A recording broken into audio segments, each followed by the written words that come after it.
विशुक्रप्राणहरण वाराही वीर्यनन्दिता कामेश्वर मुखालोक कल्पित श्री गणेश्वर। విశుక్ర ప్రాణహరణ వారాహి వీర్యనందిత.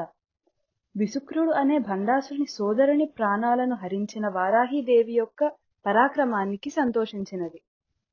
విశంగుడు, విశుక్రుడు వీరిద్దరూ భండాసురుని సోదరులు. వీరు భండాసురుని బాహువుల నుంచి పుట్టినవారు.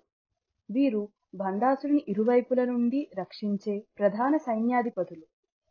ఈ విశుక్రుడు అమ్మవారి దండనాథ అయిన వారాహీదేవి చేత హతుడవుతాడు. బ్రహ్మచర్య వ్రత దీక్షతో కామాన్ని జయించాలి అంటే ఈ వారాహీదేవి దయ ఉండాలి.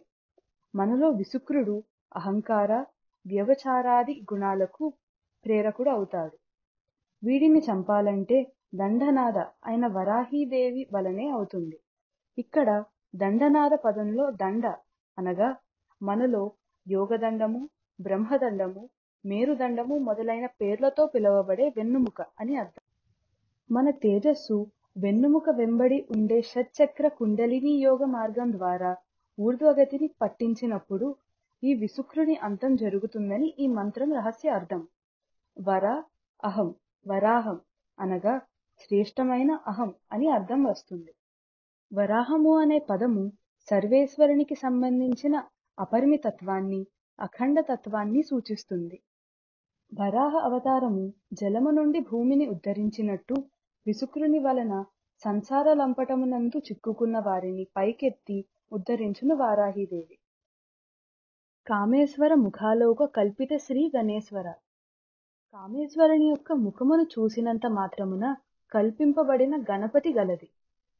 విశుక్రుడు 8 కోణాలు, 8 త్రిశూలాలు, 8 మంది దేవతలచే ఉండే 4 మైళ్ళ విస్తీర్ణము ఉన్న జయ విఘ్నము అనే శిలాయంత్రాన్ని ప్రతిష్ఠిస్తే శక్తి సైన్యమంతా చైతన్యరహితమైనది.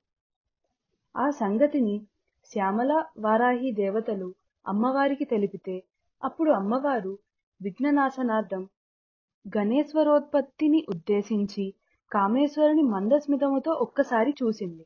ఆ చూపు ఫలితంగా విజయ గణపతి ఆవిర్భావం జరిగింది. विशुक्रप्राणहरण वाराही वीर्यनन्दिता कामेश्वर मुखालोक कल्पित श्री गणेश्वर।